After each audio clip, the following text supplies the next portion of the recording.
বিনিয়োগ চাঙ্গা করতে ভালো নির্বাচন দরকার বলে মনে করেন বেসরকারি গবেষণা সংস্থা সিপিডির সম্মানীয় ফেলো অধ্যাপক মোস্তাফিজুর রহমান। আর্থিক খাতে সংস্কারের যে পদক্ষেপ নেওয়া হয়েছে সেগুলো অব্যাহত রাখার পরামর্শ তার। সকালে ডিবেট ফর ডেমোক্রেসি আয়োজন ছায়া সংসদে এসব কথা বলেন তিনি।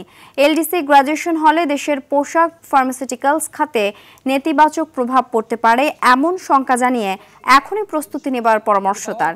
এ সময় সংগঠনের চেয়ারম্যান হাসান আহমেদ চৌধুরী কিরণ যথাসময়ে নির্বাচনের গুরুত্ব তুলে ধরে বলেন, এতে মব সন্ত্রাস নির্মূল হবে। এলডিসি গ্র্যাজুয়েশন পেতে বিগত সরকার বিবিএস এর মাধ্যমে মিথ্যা তথ্য দিয়েছে বলেও অভিযোগ করেন তিনি। আমরা একটা ভালো নেতৃত্ব যদি পাই, আমরা একটা সুশাসন পাই, তাহলে কিন্তু বাংলাদেশকে ভিক্ষুকের দেশ হিসেবে তো বলা যাবেই না, বরঞ্চ আমরা ইমাজিন টাইগার হিসেবে বাংলাদেশকে আমরা পরিণত করতে পারবো।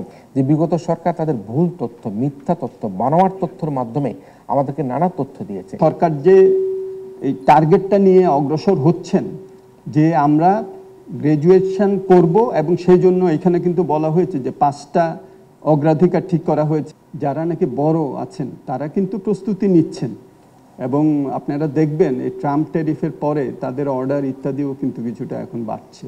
তো তাদের প্রস্তুতি, প্রশ্ন হলো যে যারা স্মল মিডিয়াম তাদের